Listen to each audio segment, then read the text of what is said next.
Bismillah. Assalamualaikum warahmatullahi wabarakatuh.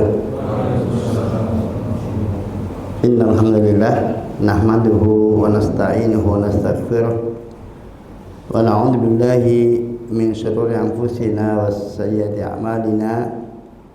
May yahdihillahu fala mudilla lahu wa may yudlil fala hadiyalah. Asyhadu an la ilaha illallah wahdahu la syarika lah wa asyhadu anna Muhammadan abduhu wa rasuluh. Ya ayyuhalladzina amanu taqullaha haqqa tuqatih wa la tamutunna illa wa antum muslimun. Ya ayyuhan nasu taqu rabbakum alladzi khalaqakum min nafsin wahidah wa khalaqa minha zawjaha wa bassa minhuma rijalan katsiran wa nisaa'a wattaqullaha alladzi tasaaluna bihi wal arham innallaha kana 'alaikum raqiba. Ya ayyuhalladzina amanu taqullaha wa qulu qawlan sadida yuslih lakum a'malakum wa yaghfir lakum dhunubakum wa may yuti'illaha wa rasulahu faqad faza fawzan 'azima. Fa inna asdaqal hadits kitabullah wa khairul hadi Muhammadin sallallahu alaihi wasallam wa syarrul umuri muhdatsatuha fa inna kulla muhdatsatin bid'ah wa kulla bid'atin dhalalah wa kulla dhalalatin finnar. Ikhwati fiddin rahimani wa rahimakumullah. Mari kita untuk senantiasa memuji dan bersyukur kepada Allah Subhanahu wa taala atas segala nikmat dan karunia yang senantiasa Allah anugerahkan untuk kita semuanya, termasuk perjumpaan kita pada pagi hari ini. Salawat serta salam semoga senantiasa tercurah untuk baginda Nabi Muhammad sallallahu alaihi wasallam, keluarganya, sahabatnya, dan juga umatnya yang ittiba terhadap sunnahnya sampai hari kiamat. Amin. Ikhwati fiddin rahimani wa rahimakumullah.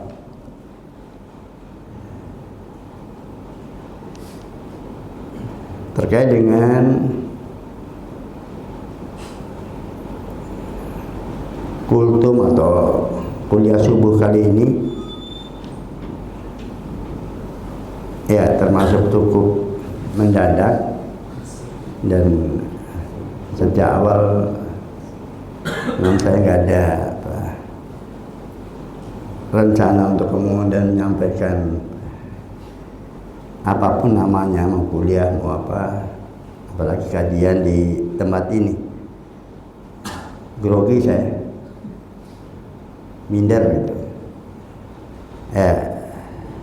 karena di markas ustadz yang siapa sih yang nggak kenal beliau gitu, dari Salafiyin. Saya sengaja rencananya hanya mau ziarah aja, ketemu sahabat. Namun ya qadarullah saya harus berbicara dan memenuhi permintaan beliau. Yang saya sampaikan ikhwafin rahimani wa rahimakumullah sebagaimana tertulis di flyer, mana salah pasti benar dan pengikutnya harus belajar.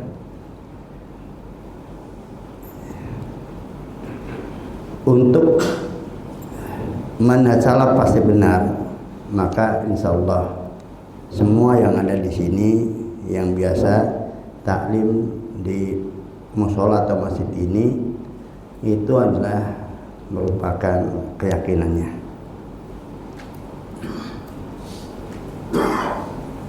Dan juga untuk belajar, maka juga insya Allah itu menjadi rutinitas dari ikhwah yang ada di sini. Maka inti dari yang ingin saya sampaikan untuk mengajak agar kita istiqomah. Karena fitnah, baik fitnah syahwat maupun fitnah syubhat itu luar biasa. Namun untuk mengulang kembali dan menekankan kembali, maka ya, tetap saya akan bacakan beberapa ayat atau hadis yang menunjukkan tentang kebenaran manhaj salaf dan tentang juga kewajiban kita untuk kemudian belajar. Yang pertama, pada firman Allah Ta'ala surat An-Nisa ayat 115, Allah berfirman, wa may yushaqiqir rasula min ba'di ma tabayyana al-huda wa yattabi' ghayra sabilil mu'minin nuwalli ma tawalla wa nusli jahannam wa sa'at masira. Dan barang siapa yang menyelisih jalan Rasul setelah jelas kepadanya jalan petunjuk, lalu kemudian dia menuruti selain jalannya kaum mukminin, maka kami akan leluasakan dia kepada yang dia berpaling darinya, dan kami akan masukkan dia ke jahanam, dan jahanam itulah seburuk-buruk tempat kembali. Pada ayat ini jelas sekali kewajiban untuk mengikuti manhaj salaf, di mana sudah maklum dalam pemahaman kita bahwa as-salaf yang pertama dari umat ini adalah para sahabat Nabi Sallallahu Alaihi Wasallam. Dan di dalam ayat ini Allah SWT menegaskan bahwa seseorang yang tidak mengikuti jalannya kaum mukminin, maka ya dia pasti tersesat dan endingnya neraka. Dan kaum mukminin yang tersebut dalam ayat ini, ketika ayat ini turun, maka tidak ada yang lain selain para sahabat Nabi Sallallahu Alaihi Wasallam. Maka jelas bahwa ayat ini mewajibkan kepada kita untuk menjadikan jalannya para sahabat Nabi Sallallahu Alaihi Wasallam sebagai jalan yang kita ikuti untuk mendapatkan jaminan tidak menyimpang dari jalan Rasul Sallallahu Alaihi Wasallam. Kemudian juga ayat yang sangat sering kita dengar, surat At-Taubah ayat 100, ketika Allah berfirman, was-sabiqunal awwalun minal muhajirin wal ansar walladzina tabauhum bi ihsan radhiyallahu anhum wa radwan. Allah berfirman, yang terdahulu, yang pertama-tama masuk Islam dari kalangan muhajirin dan ansar, serta orang yang mengikuti jejak mereka dengan baik. Allah rela kepada mereka dan mereka pun rela kepada Allah SWT. Ayat ini juga sangat jelas menunjukkan tentang kewajiban untuk mengikuti manhaj salaf, mengikuti jalan para sahabat Nabi SAW, karena tidak ada gelaran muhajirin dan ansor kecuali untuk para sahabat Nabi Sallallahu Alaihi Wasallam. Dan di dalam ayat ini bahwa keridhaan Allah Ta'ala itu kepada orang-orang yang datang sesudah mereka disyaratkan bagi yang mengikuti jejak mereka dengan baik.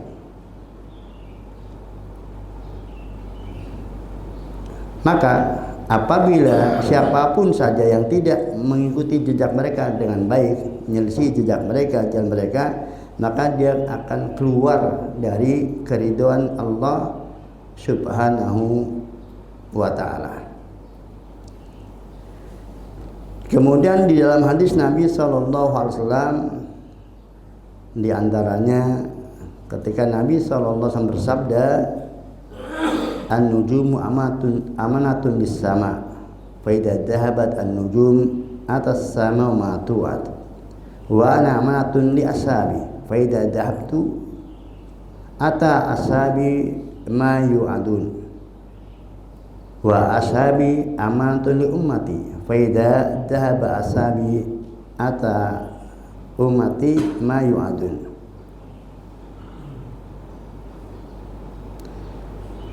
Dalam hadis Muslim beliau sampaikan bahwa bintang-bintanglah amanah bagi langit sebagai penjaga langit atau penerang langit. Apabila bintang-bintang itu tiada, maka ya akan terjadi pada langit apa yang telah dijanjikan. Dan aku adalah amanah bagi para sahabatku. Maka apabila aku pergi, meninggal, maka akan terjadi apa yang telah dijanjikan untuk para sahabatku. Sementara para sahabat adalah amanah bagi umatku. Maka apabila dia pergi, maka akan terjadi apa yang telah dijanjikan untuk umatku. Di sini Nabi SAW menganalogikan bahwa para sahabat Nabi SAW adalah kedudukannya seperti bintang bagi bumi, dan kedudukannya seperti Nabi terhadap para sahabatnya. Bintang-bintang adalah sebagai sumber cahaya di muka bumi ketika dalam kegelapan malam, dan Nabi jelas beliau adalah sumber cahaya bagi kebenaran jalan hidup manusia di umatnya. Nah, kedudukan para sahabat demikian. Maka apabila umat ini tidak mengikuti, tidak menjadikan para sahabat sebagai cahaya dalam meniti kehidupan agamanya, maka pasti dia akan hidup dalam kegelapan.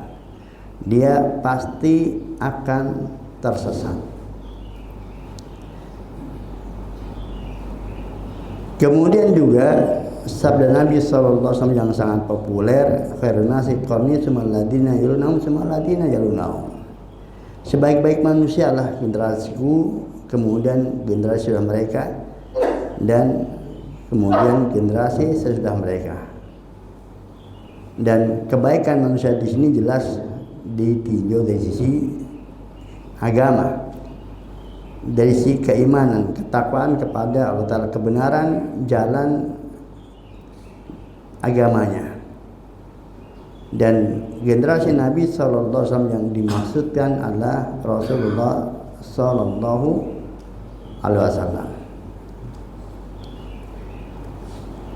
Ikhwati fiddin rahimani wa rahimakumullah. Itu sebagian dari ayat Al-Quran dan hadis-hadis Nabi SAW. Maka atas dasar di atas banyak sekali kalam dari salafus saleh ridwanullah ajmain, baik sahabat maupun yang sesudah mereka, yang berwasiat kepada kita untuk kemudian mengikuti jejak mereka, seperti yang disampaikan oleh Ibnu Mas'ud radhiyallahu anhu, ittabi'u wa la tabtadi'u faqad kufitum. Ikutilah jejak salaf maksudnya, dan jangan kalian membuat bid'ah, hal-hal yang baru yang tidak pernah ada pada masa para sahabat, maka itu sungguh telah cukup bagi kalian. Ini pesan beliau kepada orang yang semasanya dari kalangan tabi'in. Demikian juga seperti yang dikata oleh Imam Al-Auza'i rahimahullah. Beliau sampaikan isbir ala sunnah waqif haitsu waqafal qaum. Beliau sampaikan bersabarlah kalian di atas sunnah, maksudnya sunnah Nabi SAW, dan bersikaplah, berdirilah sebagaimana atau sesuai bagaimana kaum itu berdiri, maksudnya para sahabat. Bersikaplah dengan sikap sebagaimana para sahabat bersikap, mencukupkan diri dengan apa yang para sahabat mencukupkan diri. Ikhwati bin rahimani wa rahimakumullah, maka siapapun yang mendengar ayat-ayat dan hadis-hadis di atas, lalu kemudian dia mendapatkan taufik dari Allah SWT, maka pasti dia akan tersimpan dalam keyakinan hatinya bahwa kebenaran dalam beragama itu hanya pada jejak salafus saleh. Bagi siapa yang mengikuti jejak salaf, yang pokoknya adalah para sahabat Nabi SAW, maka Islam adalah apa yang telah dijalani oleh para sahabat Nabi SAW, bukan yang lainnya. Kemudian ikhwafin rahimani wa rahmatullah, sebagaimana hal yang sudah dimaklumi di ijma' al-sunnah wal jamaah bahwa al-iman adalah i'tiqadun bil qalbi wa qalbil lisan wa amal bil jawarih. Yang namanya iman itu adalah keyakinan hati, ucapan lisan, dan perbuatan anggota badan.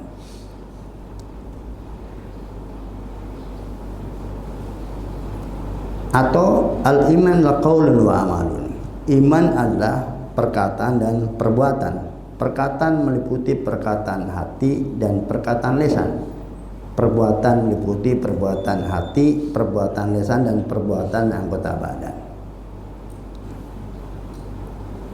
Manhaj salaf adalah jalan hidup, lahir dan batin,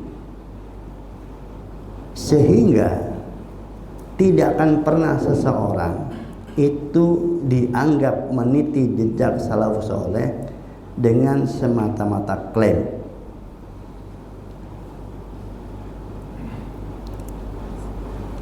Tidak akan seseorang itu dikatakan bermanhaj salaf dengan semata-mata dia mengaku bermanhaj salaf. Maka untuk kemudian dia dikatakan bermanhaj salaf, maka harus dipastikan bahwa di dalam dirinya baik lahir maupun batin itu adalah sesuai dengan manhaj salaf, di mana seseorang di dalam kestatusannya sebagai orang yang bermanhaj salaf ada yang batasan minimal, ada yang batasan pertengahan, dan ada yang batasan sempurna, lebih dari sekedar pertengahan. Maka bagi mereka yang seluruh pokok-pokok manhaj salaf yang ada pada dirinya, lahir maupun batin, yang apabila salah satu pokok itu tidak ada pada dirinya, dia tidak termasuk manhaj salaf, maka berarti dia keluar dari manhaj salaf. Maka untuk menjadi minimal sebagai seorang yang bermanhaj salaf, ya dia harus mewujudkan pada dirinya batasan minimal. Apa yang kemudian dituliskan atau kemudian ditekankan oleh para ulama dengan pernyataan atau perkataan sebagai usul, ketetapan sebagai usul Ahlussunnah wal Jamaah, pokok-pokok Ahlussunnah wal Jamaah, yang apabila seseorang telah memenuhi usul tersebut dhahiran wa batinan, maka dia menjadi bagian dari Ahlussunnah.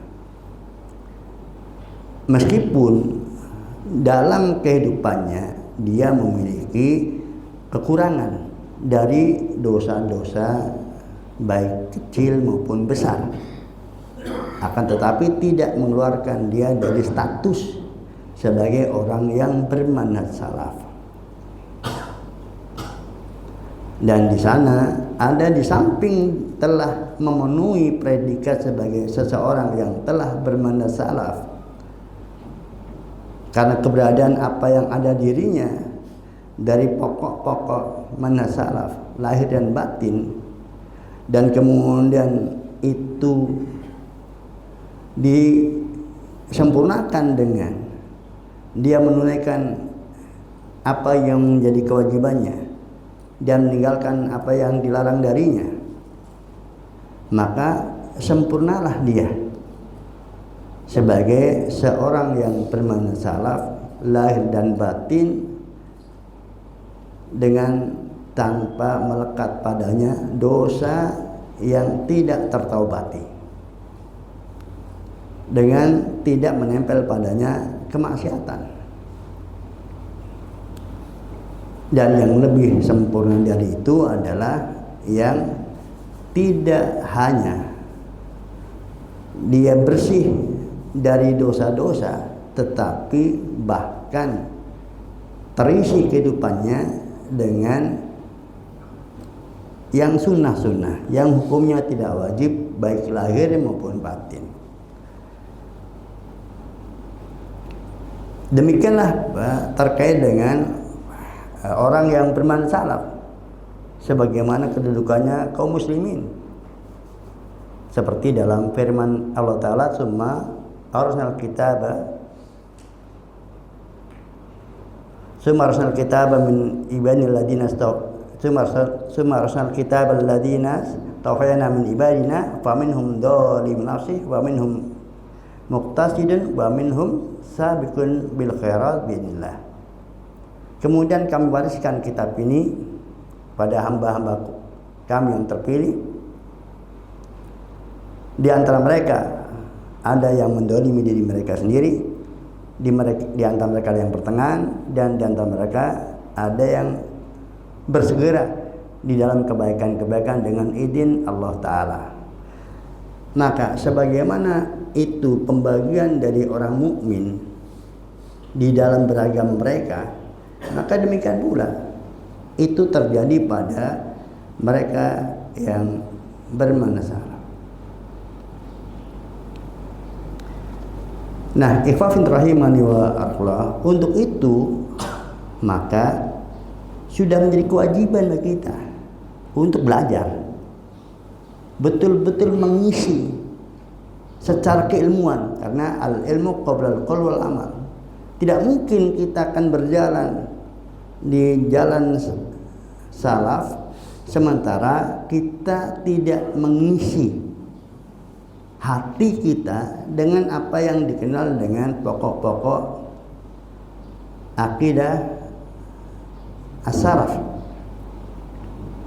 Maka siapa saja di antara kita yang belum pernah mempelajari, baik belajar itu adalah dengan mengacu kepada satu kitab tertentu yang berisi tentang pokok-pokok Ahlussunnah wal Jamaah atau pokok-pokok manhaj salaf secara utuh, atau kemudian dia secara tema, tetapi semua tema tentang pokok-pokok manhaj salaf sudah terakses semua, dia harus menempuhnya itu. Memang bukan sebuah kewajiban harus kemudian mengacu kepada kitab tertentu, meskipun itu yang paling mudah, paling sistematis. Tetapi dia harus kemudian terisi seluruh tema yang para ulama menjadikan itu sebagai pokok. Yang barang siapa kosong dari tema tersebut atau kemudian apalagi menyelisihinya, dia akan tidak termasuk dari bagian orang yang bermanhaj salaf. Itu harus kemudian betul-betul diakses, karena itu masalah hati yang tidak ada orang yang mengetahuinya. Seseorang tidak akan pernah mengetahui sejatinya apakah kita bermanhaj salaf tidak. Orang itu hanya menduga. Ketika kemudian berada di komunitas yang bermanhaj salaf, maka orang menduganya dia adalah seorang salafi, dia manhaj salaf. Kenyataannya belum tentu, karena hukum itu terkait dengan lahir batin, tidak hanya dengan casing, dan praktis. Semua tentang usul manhaj salaf itu letaknya di hati. Sepersis apapun dohir seseorang dengan para sahabat Nabi SAW, tidak akan pernah dia dikatakan bermanhaj salaf, mengikuti jejak para sahabat Nabi SAW, sementara ada di dalam hatinya perbedaan cara pandang agama dengan para sahabat Nabi SAW. Kita mengambil sampel tentang Khawarij. Apa sih bedanya Khawarij dengan para sahabat Nabi SAW secara zahir? Bahkan dari sisi ibadah mahdhahnya, sholatnya, puasanya, qiraatul Qur'annya, para sahabat merasa kalah dengan mereka, dan mereka tidak pernah dikatakan sebagai orang yang bermasalah. Mereka punya nama sendiri, Khawarij, sebuah predikat yang menunjukkan bahwa mereka bukan pengikut jejak salafus saleh, padahal mereka masih bertemu dengan para sahabat Nabi Sallallahu Alaihi Wasallam, dan perbedaan batin mereka dengan para sahabat sedikit tapi mendasar. Secara kuantitas atau poin-poinnya sedikit, praktis hanya dalam masalah al-iman. Adapun kalaupun disebutkan beberapa poin, itu adalah sebagai ekses cabang dari menyelisihinya sahabat dalam masalah iman, tidak dalam masalah yang lainnya. Kembalinya kepada satu usul, yaitu pandangan tentang status beriman pada diri seseorang.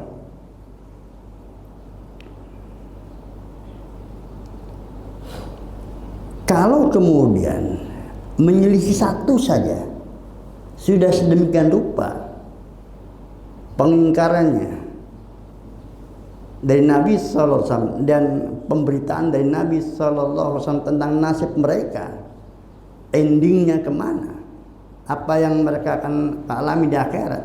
Bagaimana lagi kalau kemudian seseorang itu beda cara, beda di dalam pandangan agamanya dengan para sahabat Nabi SAW dalam beberapa poin.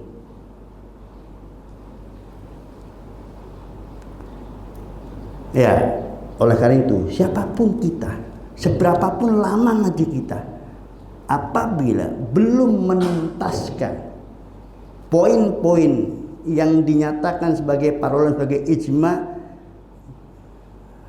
yang ijma salafus saleh,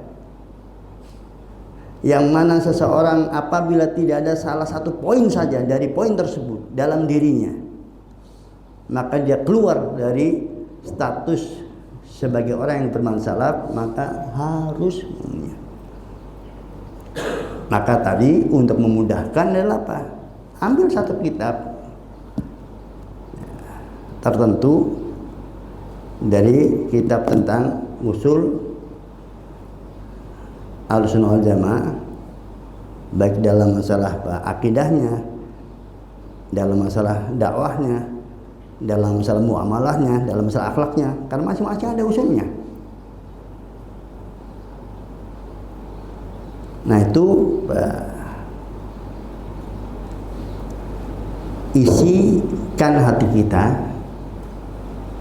dan kemudian itu dijaga, sehingga artinya kalau kemudian itu sudah menjadi keyakinan kita, maka kalau kemudian ada karena syahwat sehingga kemudian kita menyelisih apa yang diyakininya, itu dosa. Dan bukan kesesatan tetapi dosa. Tentunya tergantung bentuk dosanya seperti apa. Karena terkadang sebuah dosa pun bisa menyebabkan seseorang itu keluar dari manhaj salaf dengan korina-korina yang lainnya.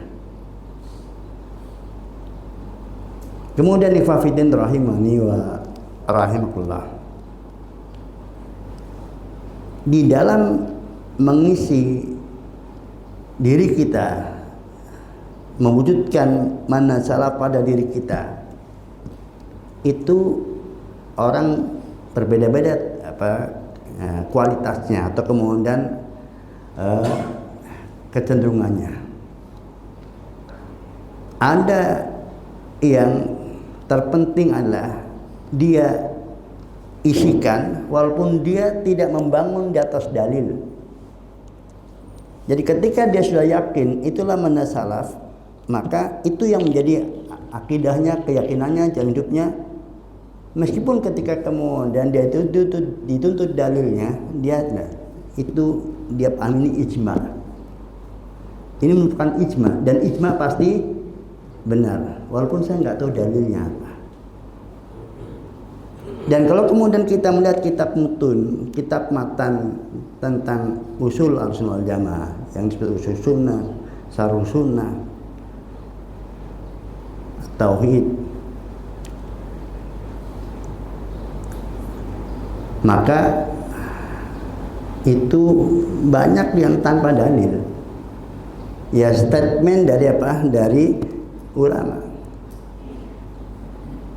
Misalnya usul sunnah Imam Ahmad, dari satu kitab itu berapa dalil yang beliau sebutkan untuk tema apa? Secara umum tema-tema yang ada tanpa dalil, beliau tanpa menyebutkan dalilnya. Usul sunnah wa i'tiqaduddin dari Ibnu Abi Hatim Ar-Razi rahimahullah, itu hampir nggak ada dalil ayat atau hadis yang disebutkan, sangat minim. Tapi itu digunakan untuk kemudian meyakinkan dengan mengatakan sebelumnya bahwa ini adalah apa yang menjadikan jalan agama dari semua ulama berbagai macam negeri yang Imam Abu Hatim dan Imam Abu Zur'ah rahimahullah sempat belajar ke mereka. Lalu mereka simpulkan dan keduanya sampaikan kepada Imam Ibnu Abi Hatim untuk disampaikan kepada semua yang membutuhkan tentang bagaimana jalan salafus saleh dalam beragama. Ya, tanpa apanya tadi? Tanpa disebutkan dalil-dalilnya. Ya, maka yakinlah bahwa itu benar, meskipun terkadang seseorang, ya walaupun disebutkan dalilnya juga memang bukan batas kemampuannya. Dia bukan tipe orang yang bisa memahami dalil. Dia tipenya adalah fasalu ahla dzikri in kuntum la ta'lamun. Apa yang harus saya yakini dijelaskan.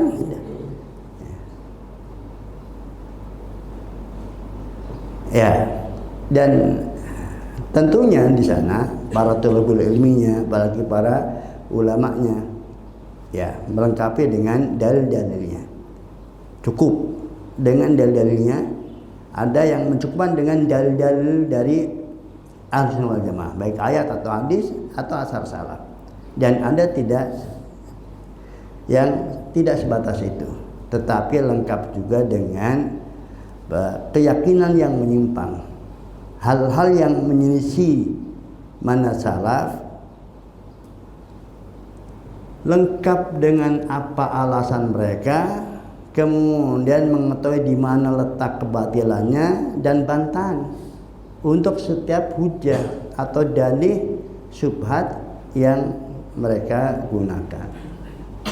Nah, bagi kita yang mencukupkan diri dengan menginput mana salah pada diri kita, kemudian tidak menginput dalilnya, maka jangan pernah dia membaca dalil yang berseberangan dengan apa yang menjadi keyakinannya. Ketika kemudian dia malas untuk membangun akidahnya, keyakinannya dengan dalil, dia cukupkan bahwa itu sudah ijma, ya dia jangan pernah mengakses dalil pihak yang berseberangan dengan keyakinannya. Apabila dia mau mengakses dalil yang dipakai oleh yang berseberangan, dia harus kuasai dulu dalil miliknya, sisi pendalilannya, dan tidaklah mendengar dalil dari pihak lain kecuali dari ulama Ahlussunnah wal Jamaah dulu. Dia dengarnya dalil pihak lain dan itu adalah dari ulama Ahlussunnah. Karena ketika ulama Ahlussunnah menyebutkan dalil mereka, maka akan disebutkan apa setelahnya? Bantahannya.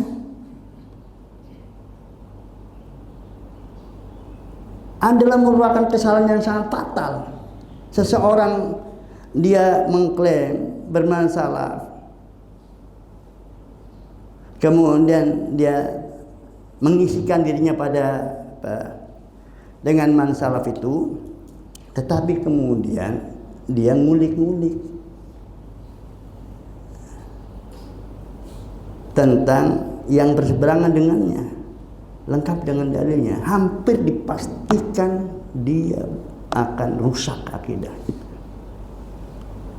Oleh karena itu, mengapa dulu ulama salaf sangat menekankan kepada kaum muslimin untuk menjauhi ahlul bidah?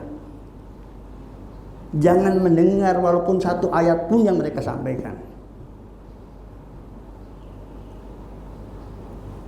Karena dibalik penyampaian ayat yang mereka sampaikan, karena memang pahamnya menyimpang, pasti tafsirnya akan berseberangan dengan kebenaran.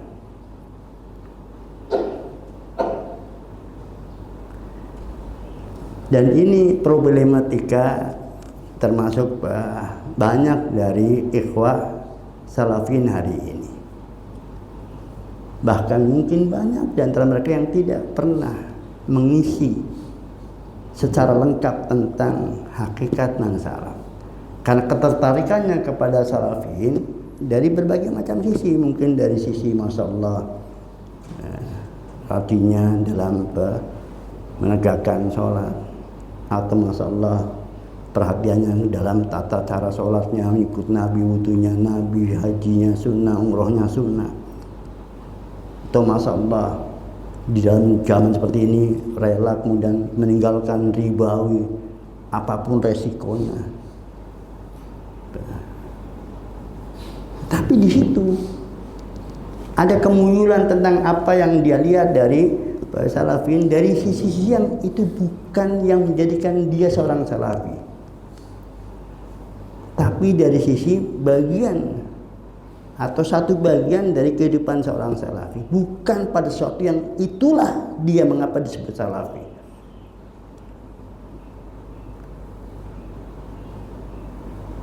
Sehingga masuk ke komunitas salafi dengan tetap membawa keyakinan yang sebelumnya atau ya kosong, Dan secara umum orang gak ada yang kosong, pasti ada simpanan di dalam hatinya. Dan kalau ini belum pernah terkoreksi, belum pernah dibersihkan, ya terus akan terbawa sampai mati. Karena ya dia kan tidak pernah mengoreksi diri. Yang begitu tertarik langsung ikut dalam amaliyahnya. Kemudian dia tinggalkan apa yang dia ketahui itu haram.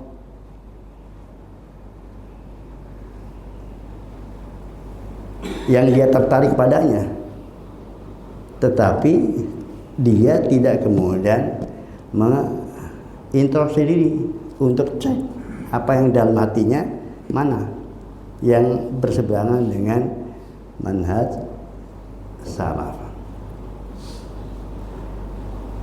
Ikhwati bin rahimani wa rahimakumullah. Kemudian ini saya nasihatkan diri saya sendiri dan juga untuk ikhwat sekalian. Kalau kemudian secara sengaja atau tidak sengaja kita mengakses pemahaman yang berbeda dengan pemahaman yang sudah kita bangun yang berdasarkan ijma tadi, kemudian kita secara sengaja tidak sengaja mengakses dalilnya mukhalif yang berseberangan dari pihak yang berseberangan,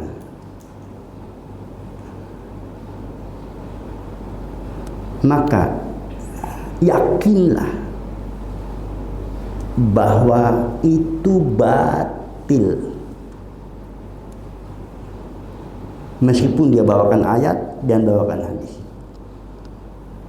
Ayat jelas sahih ya. Hadisnya dibawakan sahih, bahkan lengkap dengan pendapat ulama di bawahnya. Kalau kita tidak sampai tataran seperti itu, hampir dipastikan kita terpengaruh. Dan mungkin bagi sebagian omongan saya itu terlalu ekstrim. Itu berarti dia memang belum sepenuhnya yakin bahwa man salat la yakunu ilaha. Man salat tidaklah kecuali benar. Berarti belum menjadi keyakinan hatinya 100%. Buktinya ketika kemudian ada dalil dan masa benar juga ya. Berarti jangan-jangan apa yang saya yakini selama ini salah. Buktinya dari ayat jelas. Secara wajib istidlalnya juga jelas, korelasinya jelas. Wah, berarti ada masalah saya. Berarti belum. Maka tadi orang yang tidak kapasitas sampai memahami kebenaran dengan dalilnya, yang menyelisih dengan dalilnya dan bantahannya, jangan pernah dia mengakses. Apabila nasihat ini tidak digubris, maka betapa banyak. Jangankan sekali per orang awam, para ustadz pun bisa. Kalau dia kepedean, piknik, menelusuri kitab-kitab dari yang jelas-jelas berseberangan dengan manhaj salaf.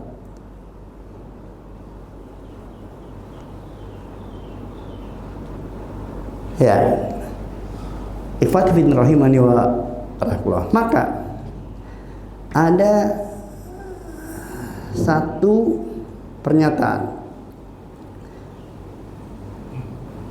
dari Syekhul Islam Ibnu Taimiyah rahimahullah. Beliau mengatakan hujjatul mubtil alaihim la lahum. Dan yakin ini bahwa dalilnya orang ahlul batil itu adalah membantah mereka, bukan mendukung mereka. Dalilnya al-batil itu adalah membantah mereka, bukan mendukung mereka. Artinya, kalau ada orang yang berseberangan dengan man salaf lalu membawakan ayat, maka sesungguhnya apabila ayat itu dicermati, itu ada bantahan untuk paham yang sedang dia dalili. Demikian juga kalau mereka membawakan hadis sahih untuk mendalili sesuatu yang berseberangan dengan man salaf, maka pada hadis sahih tersebut itu ada bantahan untuk kasus tema yang sedang dia dalili.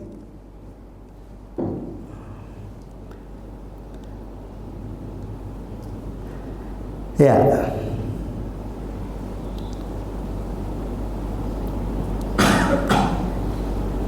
Beliau jelaskan tentang pernyataan di atas.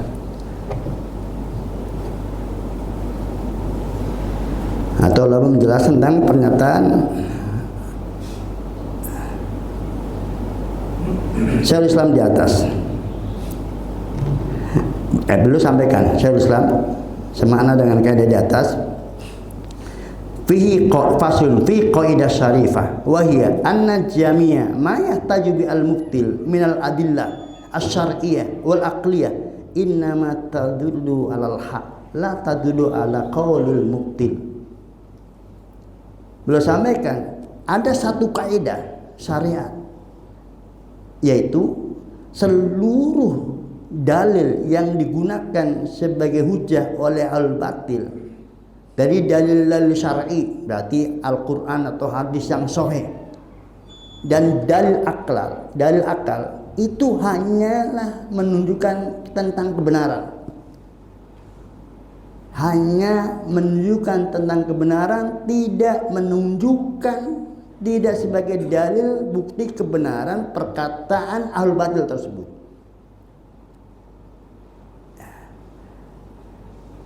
Dan itu beliau teliti. Kesimpulan ini itu hasil penelitian. Setelah belum meneliti semua yang mampu beliau teliti dalil-dalil al-bid'ah untuk membela bid'ah mereka, maka kesimpulannya begini. Ini kesimpulan seorang pakar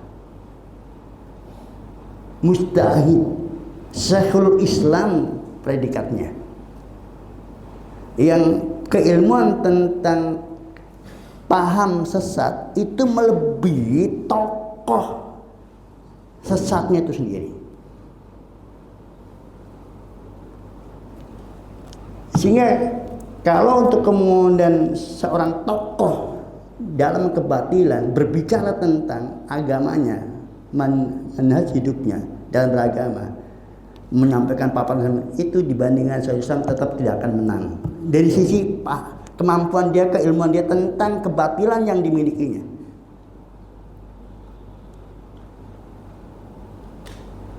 Maka ketika belum menyampaikan bahwa semua dalil syar'i atau akli yang digunakan oleh al-mubtil untuk membela kebatilannya, itu di dalil itu ada dalil untuk al-sunnah untuk membatalkan, untuk menunjukkan kebatilan tersebut, bukan dalil bagi mereka. Ya, saya contohkan sebagian dalil yang kalau kita cermati sangat kuat, yaitu pada firman Allah SWT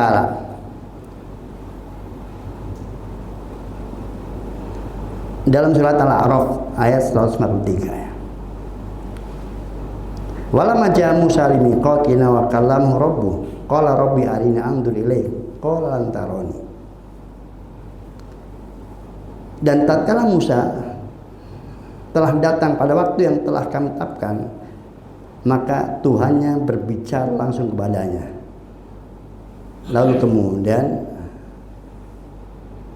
Musa berkata, wahai Tuanku, perlihatkan dirimu, aku ingin melihatmu. maka Allah berfirman, engkau tidak dapat melihatku. Ya, ayat ini dipakai oleh kaum Mu'attilah, Jahmiyah maupun Mu'tazilah untuk menafikan tentang kemungkinan Allah dilihat. Allah sesuatu yang tidak bisa dilihat. Dalil ayat ini, dalil ayatnya ini. Dan sesungguhnya mereka sudah punya kaidah. Kalau sesuatu yang dilihat itu berarti jism. Dan Allah lah bukan jism. Maka nggak bisa dilihat. Dan logika mereka itu dibantu. Karena mereka tidak pernah berdalil dengan ayat kecuali sekedar untuk mendukung logika mereka. Karena pokok dari mereka bukan wahyu, tapi logika. Nah, mereka tinggal cari wahyu yang sesuai dengan logikanya. Ya, lantaruni, engkau tidak bisa melihatku. Engkau tidak akan melihatku. Ini yang ada dan itu yang dipahami. Coba saya ingin lihat apa terjemahan apa yang ada, gimana diterjemahkannya, dan bagaimana seandainya itu disampaikan kepada seseorang muslim, kemudian dibangun akidahnya dari penjelasan tersebut atau terjemahan tersebut. Al-A'raf 143, apa terjemahannya?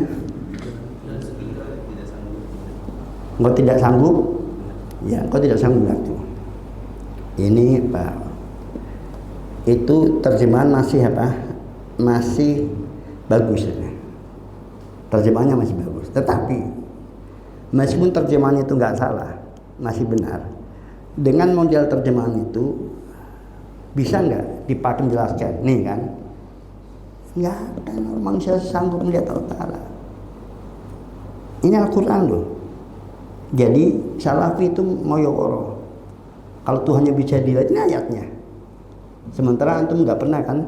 Misalnya, ini saya bukan bicara antum di sini, maksudnya bukan antum yang ada di sini, maksudnya antum kitab kepada yang tidak pernah membaca dalil-dalil Ahlussunnah tentang dilihatnya Allah Taala. Dia begitu dengar, karena dia tadi membangun akidahnya dari mutun. Kemudian dia mendapatkan informasi ayat ini ternyata berdasarkan ayat ini Allah tidak bisa dilihat. Selama ini dia dari mutun, ini ayat. Masa dia memenangkan perkataan ulama, kemudian melawan ayat, goyah dia. Ya. Sementara dia mendengarnya kan dari muktil, bukan dari Ahlussunnah. Mendengar ayat ini.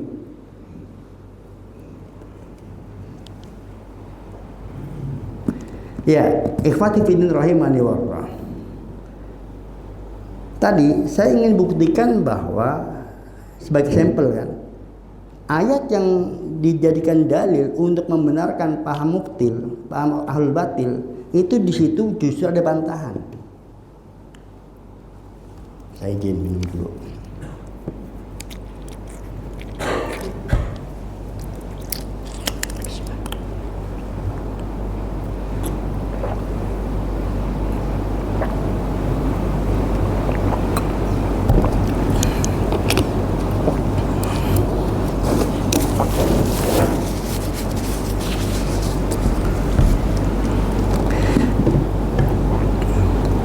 Ya, jadi bantahan ini sebenarnya banyak ya, baik dari sisi logika, dari sisi kaitannya dengan ayat-ayat sebelumnya, atau dari sisi ayat-ayat yang lain di tempat yang lain,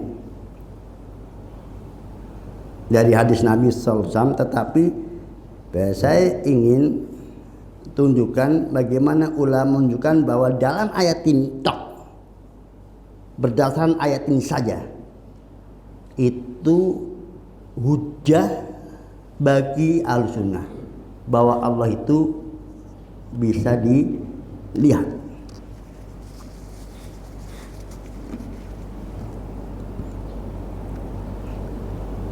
Ya, satu, bahwa ini adalah Nabi Musa yang meminta kepada Allah untuk memperlihatkan diri. Berarti akidahnya Nabi Musa, Allahnya bisa dilihat atau tidak? Nah, akidahnya Nabi Musa, Allahnya bisa dilihat atau tidak? Bisa. Dan Allah tidak mengingkari permintaan seperti itu. Karena itu permintaan yang tidak salah secara status permintaan. Allah tidak ingkari. Dikatakan sebagai kejahilan. Tidak sebagaimana ketika Nabi Nuh alaihissalam meminta kepada Allah menyatakan bahwa anaknya adalah keluarganya. Maka Allah mendudukan Nuh sebagai kejahilan. Dibantah oleh innahu laisa min ahlik, itu bukan ahlimu. Salah statement Nabi Nuh alaihissalam. Adapun statement Nabi Musa tidak disalahkan, hanya dikatakan kau tidak akan sanggup melihatku. Itu satu. Yang kedua, kalau memang Allah itu tidak bisa dilihat, itu bukan lantaroni redaksinya. Redaksinya mesti la uro atau lastu bimar'in. Aku tuh bukan sesuatu yang dilihat sehingga kemudian diminta untuk menampakkan diri, atau aku lastu bimar'in, aku bukanlah sesuatu yang dilihat. Aku tidak dilihat atau aku bukan sesuatu yang dilihat. Itu mestinya redaksinya.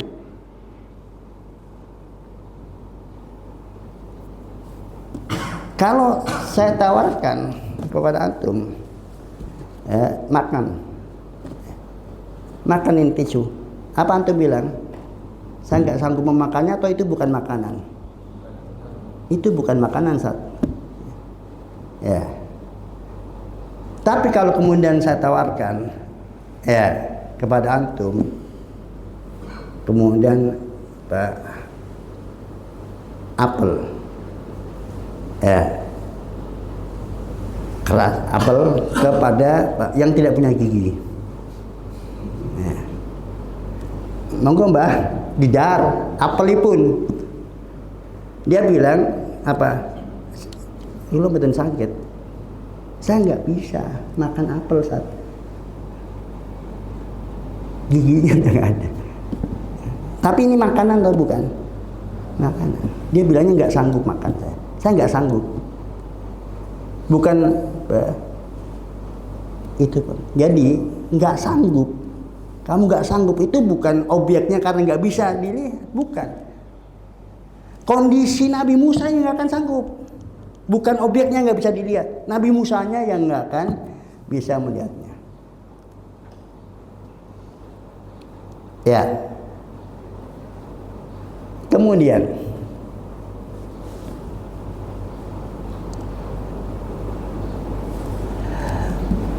di situ Allah berfirman, kelanjutan ayat tersebut,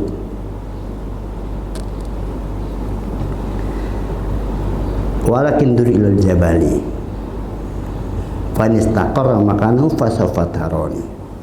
Namun perhatikan gunung itu. Kamu lihat gunung itu ya. Kamu lihat gunung itu. Maka nanti kalau gunung itu bisa bertahan, tidak hancur dia tetap bertahan bertempatnya, fasawfa tarani. Maka kamu akan bisa melihatku. Ya, di sini Allah mengkaitkan sesuatu yang mungkin, menunjukkan bahwa melihat Allah pun mungkin. Gunung itu dikatakan oleh Allah Ta'ala, Allah katakan tentang gunung itu, kalau dia bisa bertahan, berarti ada dua kemungkinan kan, bertahan atau tidak bertahan. Seandainya betul-betul gunung itu bertahan, apa yang terjadi? Musa melihat Allah Ta'ala. Musa pasti akan melihat Allah Ta'ala. Karena itu yang statementnya Allah nyatakan, kalau gunung itu bisa bertahan, kamu akan melihatku. Maka ketika mengkaitkan dengan sesuatu yang mungkin, itu mungkin. Berarti Allah mungkin sesuatu yang mungkin dilihat. Kemudian apa yang Allah katakan selanjutnya? Falamma tajalla rabbul jabali, tatkala Tuhannya menampakkan dirinya kepada gunung itu. Ya, berarti Allah menampakkan dirinya kepada gunung. Gunung menatap Allah atau tidak? Gunung menatap Allah atau tidak? Kalau Allah memperlihatkan dirinya kepada gunungnya, berarti gunungnya menatap Allah atau tidak? Ya menatap Allah gunungnya. Ya seandainya posisi gunungnya itu Musa melihat Allah atau tidak? Cuma posisi yang Allah menampakkan dirinya bukan kepada Musa, kepada apa? Gunung.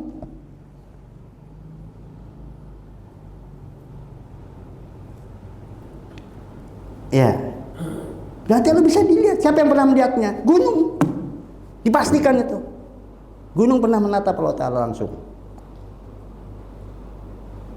Tajalla Rabbu, menampakkan diri dengan jelas kepada gunung itu. Ya, berapa poin tadi sudah saya? 4 ya. Ya, itu setidaknya.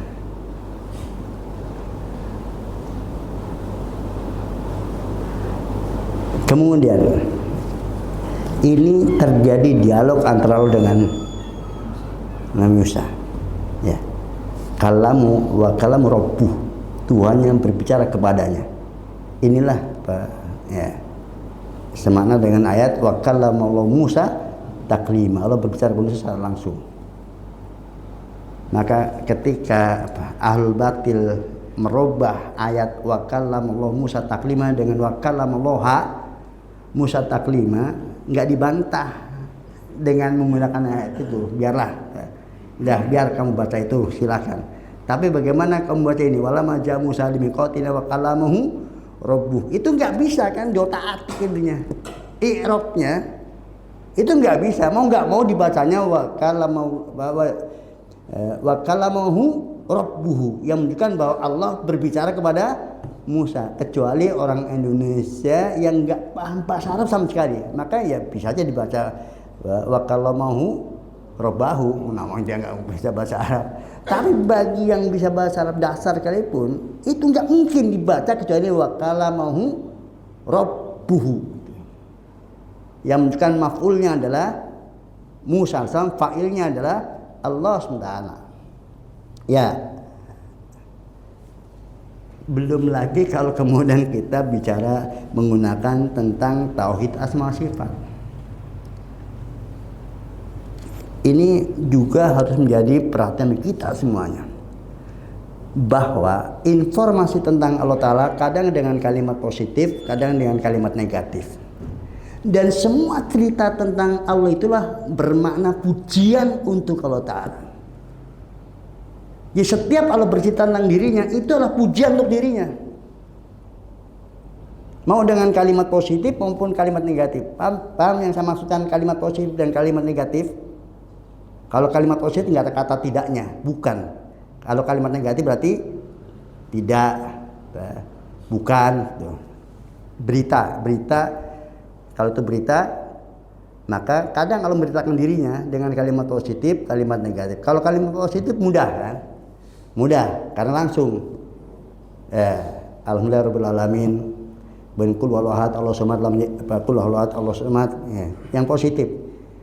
Nah, sekarang yang negatif dalam Ikhlas misalnya lam yalid walam yulad, tidak berputra dan tidak diputrakan. Perhatikan baik-baik. Dan ini kaidah amat sangat penting. Bahwa apabila kita mendengar informasi tentang Allah Ta'ala dan kalimatnya kalimat negatif, maka kita tidak berhenti pada semata-mata kalimat itu. Tetapi kita harus mencari apa di balik kalimat tersebut. Betul Allah tidak berputra dan tidak diputrakan. Lalu apa istimewanya? Allah tidak berputra dan diputrakan. Nah, harus dicari itu. Walad limurab ada. Tuhanmu tidak menganiaya siapapun. Apa istimewanya harus cari. Karena tidak setiap yang tidak berputra dan diputrakan istimewa, pujian. Ya. Orang nikah nggak punya anak, terpuji. Kamu punya anak? Enggak, saya nggak punya anak. Bangga dia nggak punya anak. Hah? Kelemahan dia nggak punya anak. Nggak ya, kelemahan bukan.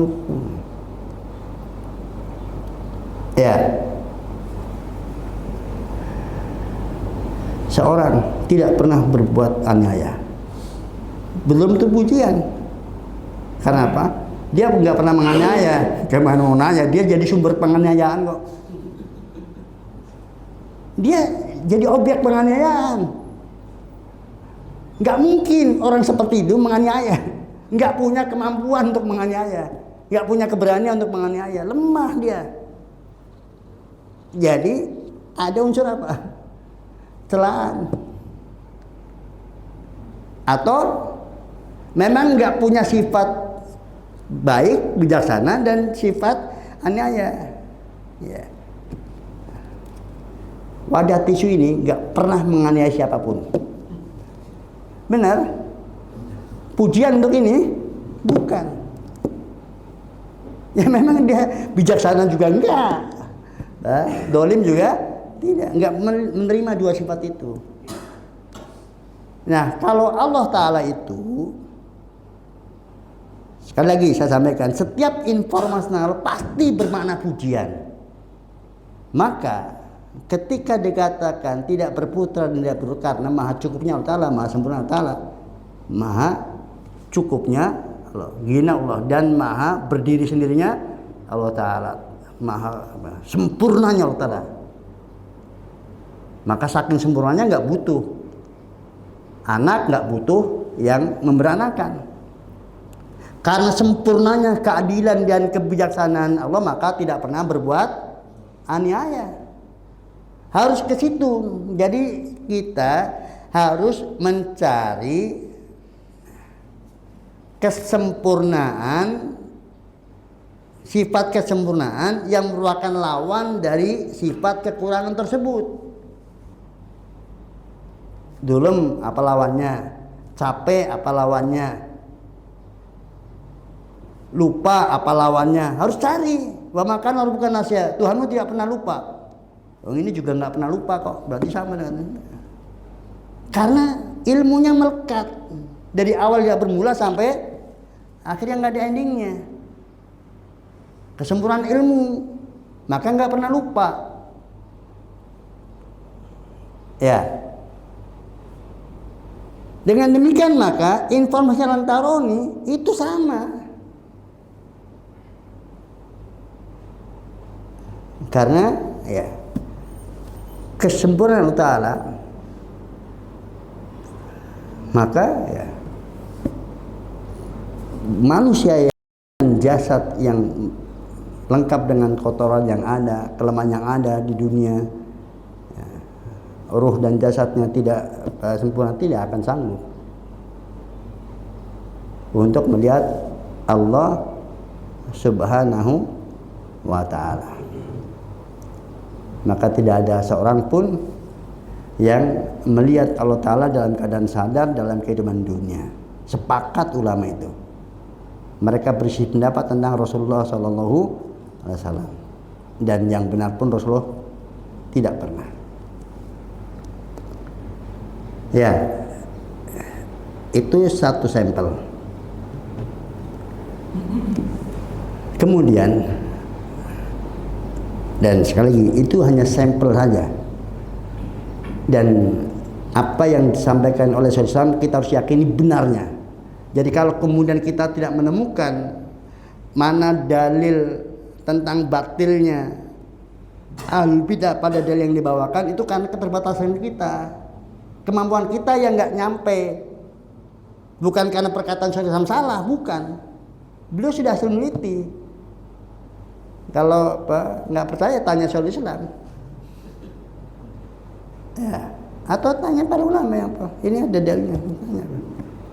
Dan bisa jadi sekelas ustadz antum ya memang bukan kemampuannya. Oleh karena itu jangan pernah ngulik, karena bisa jadi ketika antum tanya ke ustadznya juga apa? Nggak tahu bagaimana harus bantahnya. Memang ustadznya sempurna ilmunya. Kita bukan Syekhul Islam. Ya.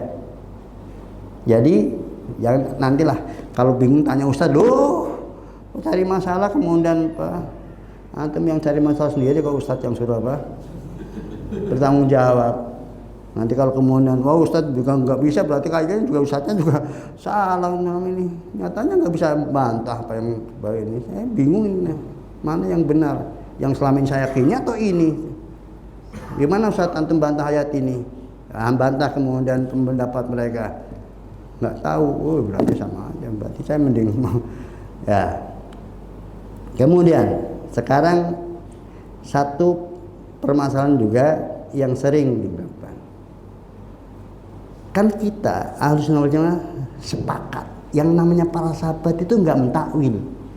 Nggak ada manasal kok mentakwil ayat tadi, nggak ada. Itu kalau belum sepakat itu ya bermasalah. Jadi katakan dalam hati kita ya bahwa salafus saleh itu telah ijma tidak mentakwil ayat sifat. Ittafaqas salaful ummah ala isbati sifat Allah Ta'ala duna ta'wilin atau tasbihin. Wala yasih min ahadin minhum ta'wilu syai' min sifat. Ya, jadi sepakat salaf itu menetapkan sifat Allah Ta'ala tanpa ditakwil, yaitu dipindahkan makna dari dohirnya kepada makna yang tidak dohirnya, atau ditasbih, diserupakan dengan sifat makhluk.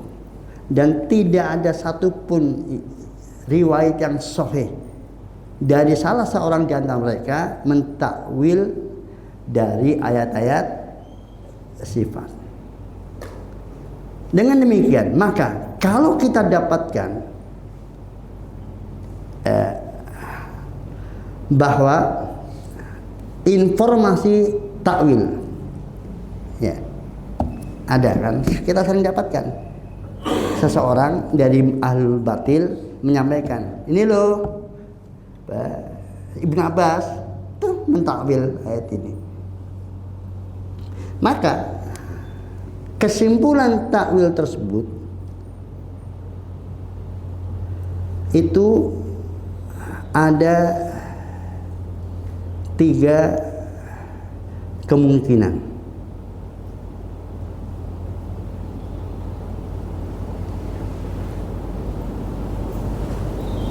Yang pertama, itu bukan takwil, tetapi tafsir yang merupakan konsekuensinya. Saya contohkan, tajri bi ayunina. Kapal Nabi Nuh berjalan dalam pengawasan mata kami. Mereka bilang, oh mentakwil. Kenapa nggak mengatakan berjalannya di mata? Mestinya kalau Anda nggak mentakwil, katakan kapal Nabi Nuh berjalannya di mata Allah Ta'ala. Maka ketika mengatakan dalam pengawasan Allah Ta'ala berarti takwil, padahal itu apanya? Konsekuensinya. Engkau senantiasa di mataku, bukan takwil. Ya. Ya. Jadi itu konsekuensi dari firman Allah Ta'ala. Makna yang dimaksudkan oleh Allah Ta'ala adalah kapal Nabi Nuh berlayar sementara Allah mengawasinya. Mengawasnya dengan apa? Dengan matanya. Maka dalam pengawasan mata Allah Ta'ala. Atau yang kedua, yaitu itu bukan ayat sifat. Bukan ayat sifat. Sehingga ya sah-sah saja. Ketika memang tafsir menuntut untuk kemudian memindahkan dari makna dohir kepada makna yang bukan dohirnya, karena itu bukan ayat sifat. Dan yang ulama sepakat tidak ada takwil dalam ayat sifat. Adapun dalam ayat-ayat muamalah, ayat yang lainnya, itu memungkinkan adanya takwil. Kemudian yang ketiga, atau soheh, itu takwil ya dalam ayat sifat, tetapi tidak soheh nisbatnya. Artinya apa? Asarnya dhaif, lemah, mengada-ada, berdusta atas nama salaf yang disebut di situ.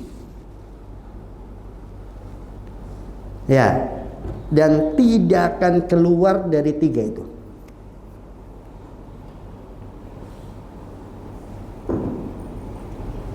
Untuk ayat-ayat sifat. Sehingga kembali ke Wafin rahimani warahmatullah, ketika mereka bisa membuktikan adanya takwil yang mereka klaim sebagai takwil tentang ayat-ayat sifat, maka yakinlah itu adalah satu di antara tiga tadi. Dan juga nggak harus wajib, nggak perlu kita apa untuk kemudian meneliti ini yang pertama, yang kedua, yang ketiga. Yang penting kita yakini itu batil, selesai gitu.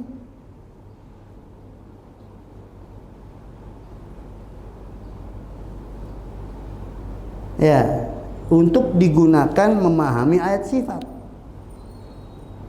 Selalu dikatakan takwil.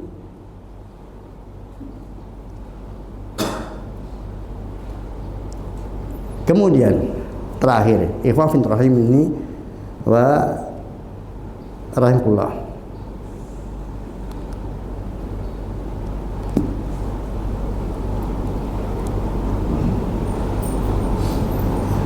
Kalau kemudian didatangkan kepada kita ulama yang itu ulama itu hidupnya setelah kemunculan ahlu takwil, Jahmiyah, kemunculan paham Jahmiyah, dia hidup di masa setelah itu.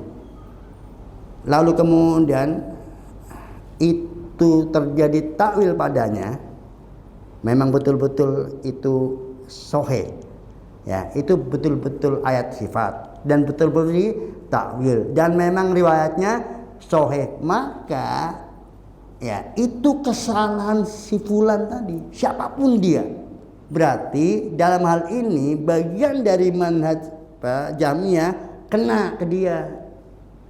Bukan kemudian manhaj salaf yang dibatalkan gara-gara ada ulama yang secara global, secara umum dia ahlu sunnah wal jamaah, tapi dia melakukan takwil dalam kasus tersebut. Yang salah kan orangnya, sekali berapapun dia.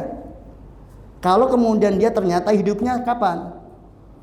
Setelah munculnya paham Jahmiyah. Dia hidup di masa setelah itu kok. Sementara ijma telah terjadi sebelum kehidupan dia, kelahiran dia. Nah, ini yang kadang dalam al-bidah menukil kalam banyak dari ulama. Ya memang lebih tua dari Syekh Muhammad Wahab, dari Syekhul Islam. Tetapi dia tetap setelah siapa? Jambin Sofan kok. Coba bawakan mana yang di sahabat. Kalau itu dari sahabat Nabi atau dari tabi'in, maka tidak akan keluar dari apa? Tiga tadi. Nah, itu keyakinan seperti itu harus tersimpan dalam diri kita. Selama itu belum tersimpan dalam diri kita, maka perubahan akidah permanen sangat besar kemungkinannya. Sudah ada keyakinan saja, kalau kemudian dia sering-sering mengakses, ini namanya setan. Berusaha untuk kemudian mengeluarkan seseorang dari manhaj salaf.